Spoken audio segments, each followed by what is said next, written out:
Hello, viewers. Welcome back to Daily Retro. Today we have episode 12 of Guide to Games Rooms. Today we have Shaun from Did Somebody Say Retro Instagram. Say Hello. hello, Shaun. Hello, mate. Thanks for having me. That's all right. So, can you give the viewers a quick overview of your channel, Did Somebody Say Retro? Yeah, basically, I'll try and keep it short. I started 5 years ago. I started off by doing Game Boy restorations, and I'd basically change the shell and stuff and then sell them again. Then it turned into mods, so I picked up a Soldier 9 and learned how to mod. And then it turned into like I was hiring out games equipment to like consoles and TV, like 14-inch CRTs. I was hiring them out to events, and then I had my own events. And then COVID happened, so I had to change my angle again. And then what's it turned into? I carried on with like restoration and refurbishing things. Then I've made my first arcade machine called the Wood Boy. I've also been doing another project called the Wall Boy, which is a wall-mounted Game Boy arcade machine, which is installed in a NQ64 arcade bar in the Northern Quarter in Manchester. So I've started leaning into the sort of new projects now. So that's the sort of angle that Did Somebody Say Retro goes into now, sort of making, trying to come up with unique and different modifications that you don't really get to see that much of. So yeah, doing that. I'm hoping to get some Wood Boys built next year. So that's where we're moving into now. Awesome. So we'll get into the questions that are the same for everyone because that's the reason we're all watching. Yeah. So a lot of people who might have seen your Instagram, it's a very aesthetically pleasing room. I'd say it's very Thank small, you. very similar to mine, if not even smaller than mine. Yeah. I've got a similar Pokemon poster actually. So, and I like the Game Boy stuff in the background. That's cool. Awesome. Yeah. So when did your games room first appear? A good question. I'm gonna guess about 3 years ago, probably about 2.5, 3 years ago, something like that. Yeah, because when I started Did Somebody Say Retro, I was living with a couple of my friends, and then I moved into our first home with my partner, and it wasn't until we moved in, set everything up. Was it? Or did I actually? No, I think I started like doing Game Boys and stuff when I lived with my mates. I'm just thinking if Did Somebody Say Retro? No, Did Somebody Say Retro started when I was living with my friends, yeah. And then I moved into the house, and then we had to do the house up, and then I built the games room. So it's got to be about 2.5, 3 years ago, I think. That's a good guess, an educated guess. Yeah. We'll have to plow through your old Instagram post to find out. So that leads us on to the second question. So how long did your games room take to build? I noticed it's got quite a bit of like IKEA stuff, like is it a two by four Kallax, isn't it, or something? Exactly, yeah. Yeah, that's exactly what it is. I made a little modification to it. I bought some white gloss boards from. There'll be probably people listening from America, but I went to a place called Wix. You know Wix. It's like a builder's merchant. I just bought some gloss boards, white gloss boards, that I cut up and put in the back and drilled some holes through for the plugs and the SCART cables, so that it's got like a backing in it, and that way you don't see through and see all the horrible cables dropping down. So yeah, and then put some like LED strips in there. But to answer the question, how long did it take? I'm gonna say probably I just did it over time, so probably from start to finish, a few weeks, maybe a couple of months. I just did it in bits when I could, and what it looks like now is a lot different to how it, not a lot different, but a bit different than what it was like when it was first finished. Because when it was first finished, there were less shelves, there was less in there. There's got to be like double the stuff in there now, but no more space. So it's like it's crammed. It's so like there's no space in there whatsoever. Just Yeah, so I've got lots of a collection now, and yeah, I've really crammed it in there. So yeah, I'd say a few weeks, couple of months, just to get it, to get it right. That was after I'd plastered and painted it, because I did all of that myself as well. All right, First time I nice. plastered. Yeah, so I had a good stab at that. So if you add that in as well, yeah, just say 2 to 3 months. Yeah, oh, that's cool. Mm-hmm. Yeah, it's definitely taken on its own sort of form over the years. I can Mm-hmm. see that from what you've done, and like you say, it is absolutely round in there. But Mm. I think that's quite a nice aesthetic sometimes, is to have so much to look at that you're sort of distracted as to the size of Yeah, the room. yeah. Well. A lot of us, I'm sure you probably enjoy this as well, is going into shops that are just rammed from top to bottom of just stuff. It's like going to a car boot sale and there's a table. There's just piles and piles of rubbish, and you've got to fight. You've got to go through it.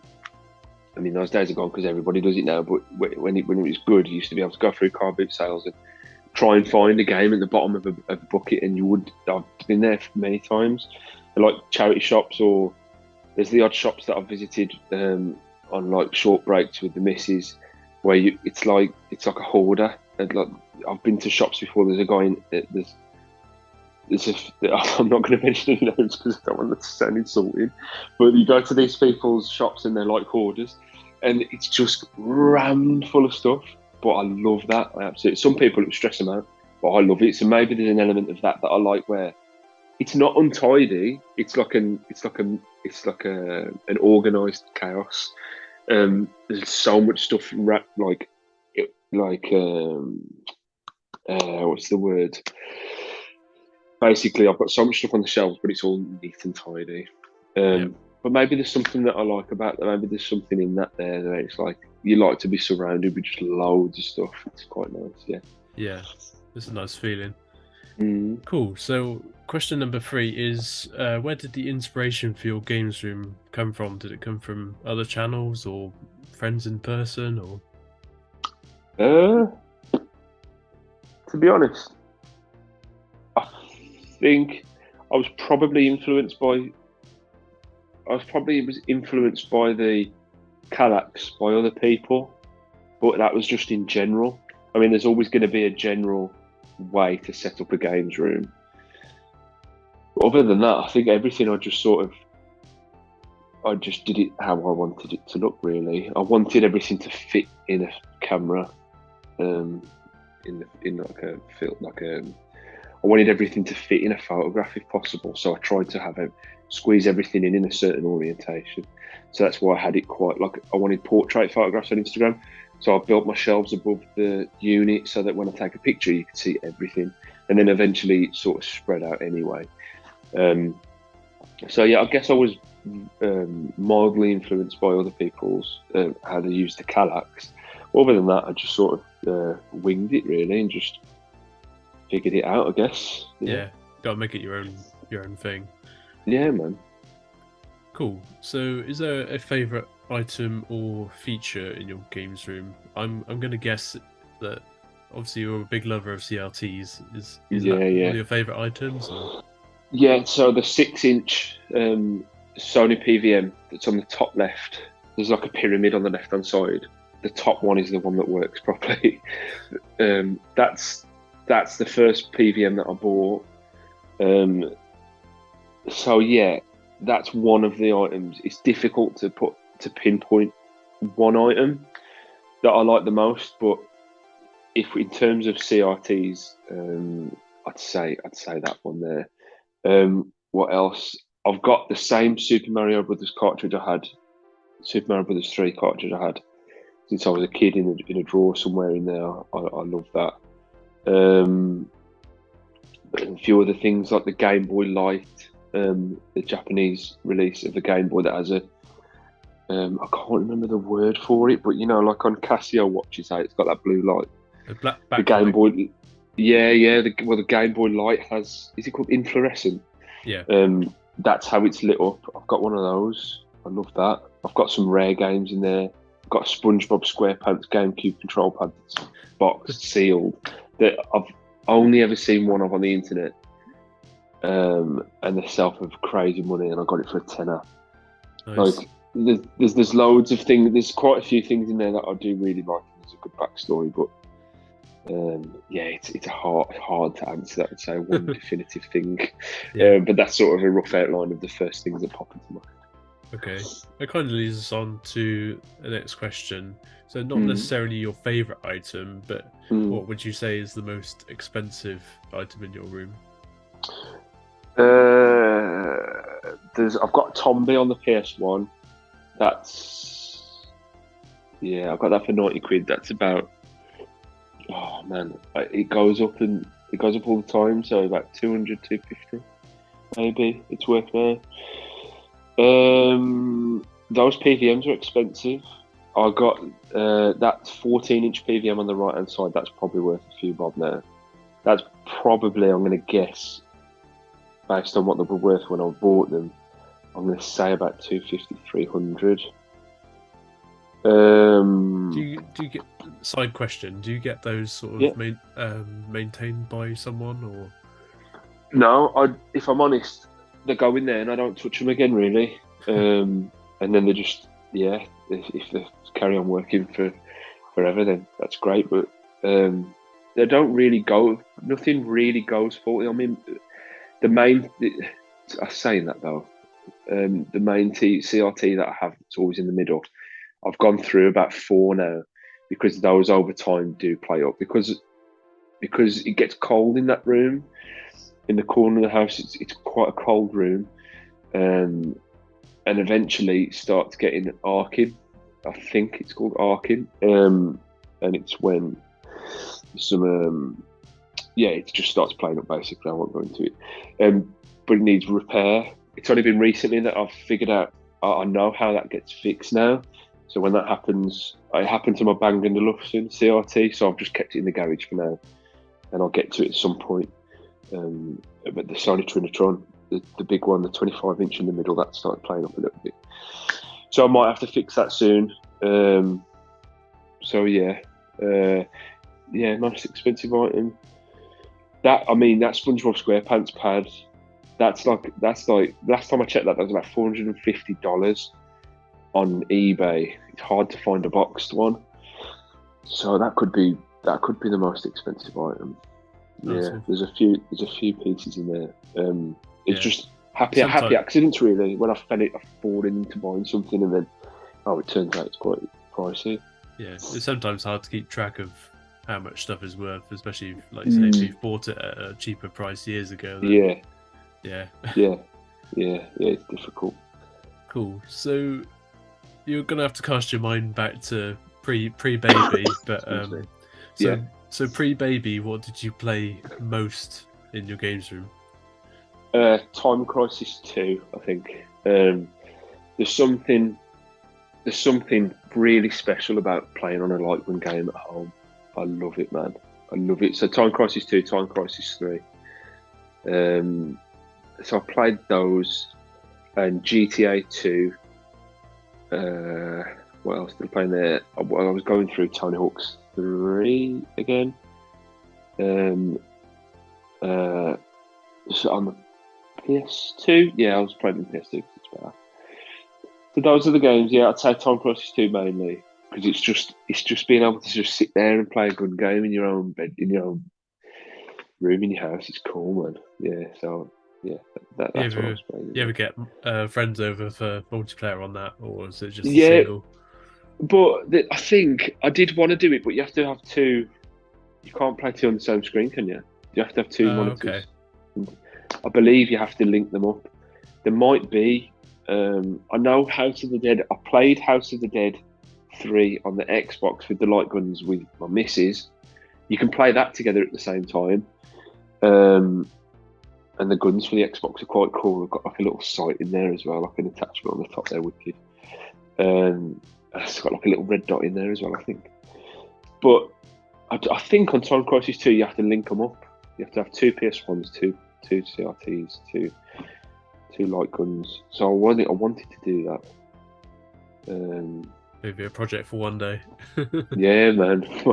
Yeah, if yeah, yeah, we'll see. We'll see how see how things turn out, man. Hopefully, I've still got the games room by then. Yeah. Cool. So, Yeah. question number 7: are there any challenges or problems still unsolved in your games room? Any sort of Yeah. ideas that you've got to upgrade it, or Yeah, so there's two that come to mind, and there should be some others. The first one is a solid SCART switcher that works properly. I tried one before and it was rubbish. It just made the image. retrogamingcables.co.uk have just released a They've just released a new one, haven't new they? one, yeah. I've seen that. I think it's got up to 5, and you can add a retro tink to the side or something. Yes, yeah. I had It's a quick look designed at that.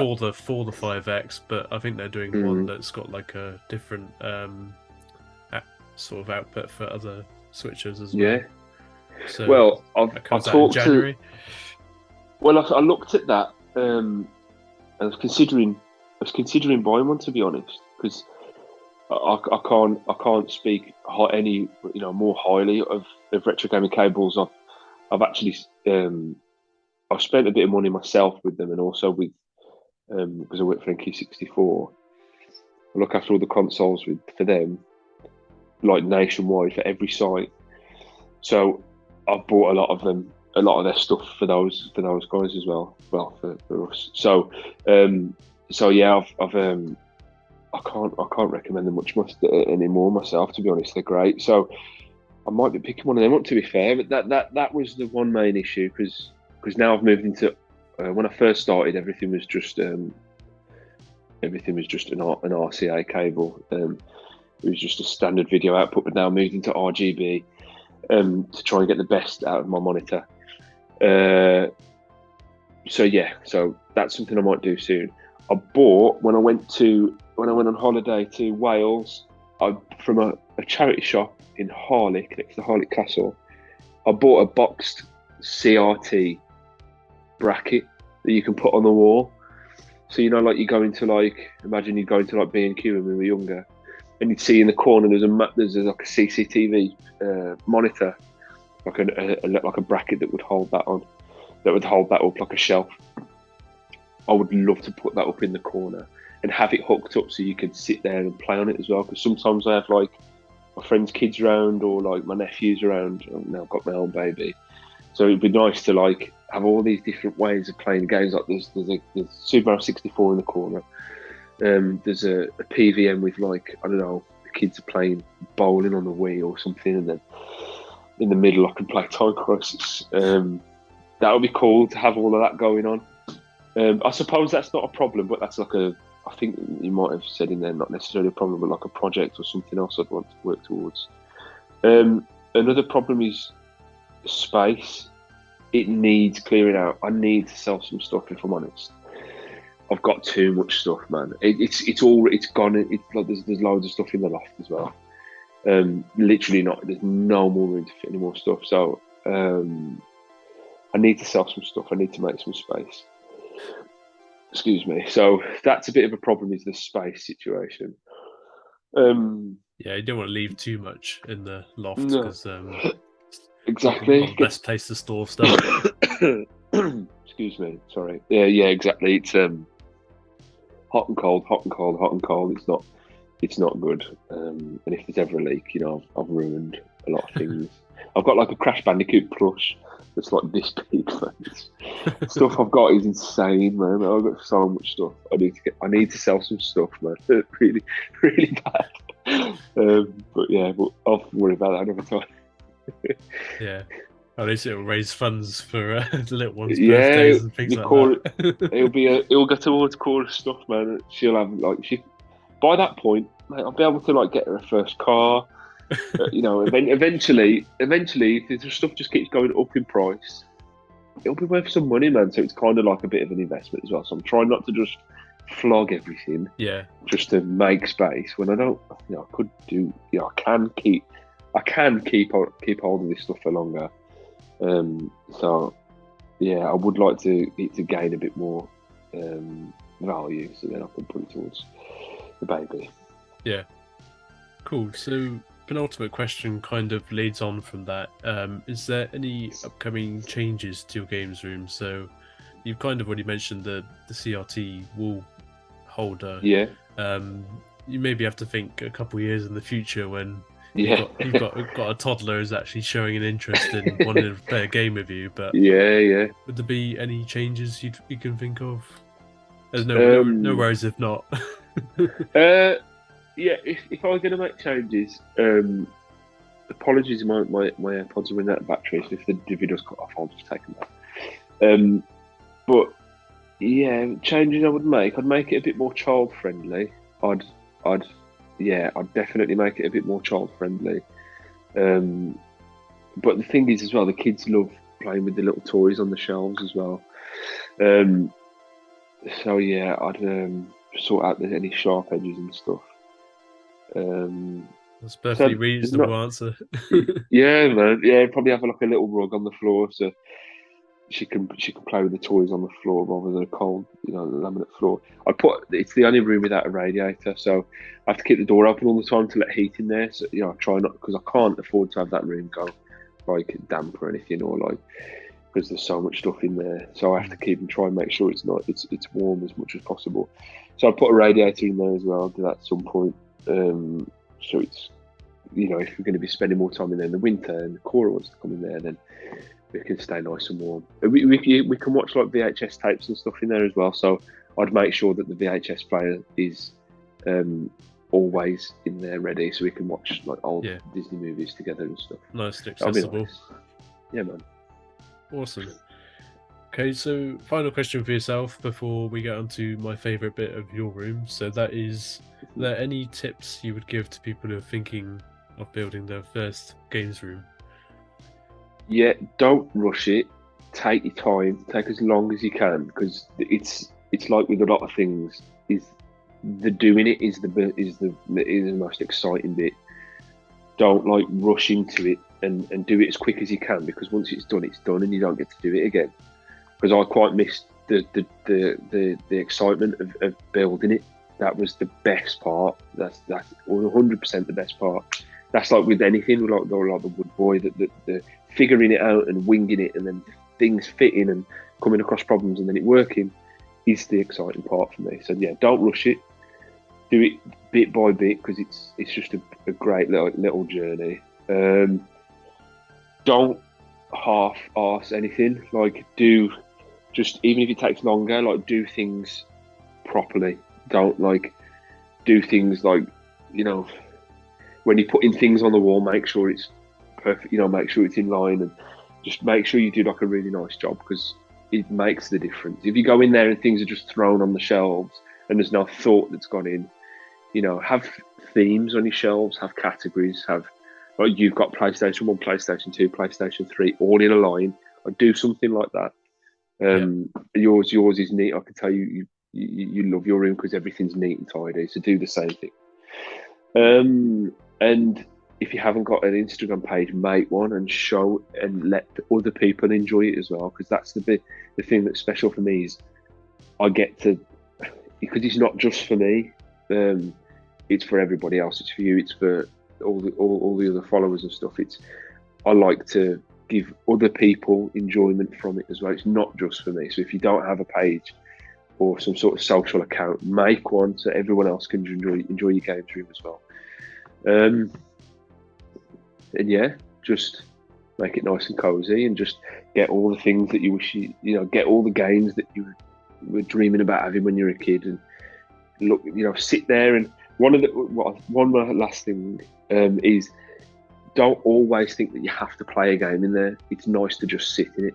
So there's been times where I just put the LEDs on and I'll just sit there and I'll just like flick through an old magazine, or I'll look at an instruction manual, or just sometimes I'll just sit there and just look around for a bit and just think about the games. And yeah, it's like a mini museum. So yeah, those are my tips. I'm very much the same. I'll quite happily just turn the LEDs on, and I've got a Chromecast hooked up as well, so we can I did that before as well. I put a Chromecast, and I did like a Frankenstein way of hooking it up to a CRT and I had Netflix on a 33-inch Toshiba CRT, but it was really skewed. Oh no, but then I changed it. So I changed it from full screen to 16:9, and then it squashed it, and then I had Netflix in the games room. There's a picture in there somewhere. You'd have to go through a lot of photographs, but there's a picture of Netflix or Stranger Things or something on my page somewhere. Oh man, I want to do that again. Actually, that'd be quite good. Yeah, it's a cool way to watch it, and like you say, it's a nice place just to go and chill. Sometimes you don't have to play games every time you go in there. Exactly. Cool. So that's all the questions for yourself, mate. I'm just gonna talk about my favorite bit of your room. So cool. Okay. The thing I've sort of followed you through the years of, I think I've been following your Instagram for at least 2 years now. Okay. And it kind Thank of you, by the way. It exploded in the last like year or so, hasn't it? Yeah, man. It was a good 3-4 months ago, I think. Yeah, the thing I've always noticed, and I actually took inspiration from, was the lighting, as well as obviously the retro tech like the CRTs, even the car boot CRTs you found, like wasn't that like a mini radio CRT as well? Yeah, the Sideshow TCR 400, I think it's called. Yeah. There's a couple that I bought. Yeah, I just love finds like that you don't see anywhere else. It's nice to see stuff that's not in everyone else's room. So yeah, that's definitely my favorite bit. And like I say, the lighting I took inspiration from, especially for the Kallax unit. I've now got 2 IKEA Ledberg LED strips behind the Kallax, and because the wall is only of like 30 centimeters or so behind, it's got such a nice glow when you've got it on. So yeah, it like goes around the whole room, and yeah, it makes it a definitely more relaxing place to be. So yeah, I've definitely got yourself to thank for that inspiration. Wicked, man. That's nice to know. You take inspiration from loads of other people's rooms, and Instagram's a great place for that, because you can just ask people what works and take ideas, sort of thing. Yeah. Thanks, man. I really appreciate that. It's really kind of you to say. Cool. Oh, thanks for coming on the show, mate. You're welcome. Yeah, I hope you've enjoyed it. So, yeah, man, I have. And sorry that it's took a while, but you know how it is, man. When you first have a baby, it's just chaos. So it's just been hard. So. But thanks for sticking with me and understanding, and letting me come on a few months later than we planned. So I appreciate that. It's kind of you. It's good that it's nice that you understand the situation. Cool. So thanks for watching, everyone. I'm just going to chat to Shaun for a few minutes after this, but if you've enjoyed this episode, feel free to like and comment down below, and don't forget to subscribe. I'll leave Shaun's Instagram link and YouTube channel down below for you guys to go and follow, and we'll see you very soon for another episode. Cheers. Thank you.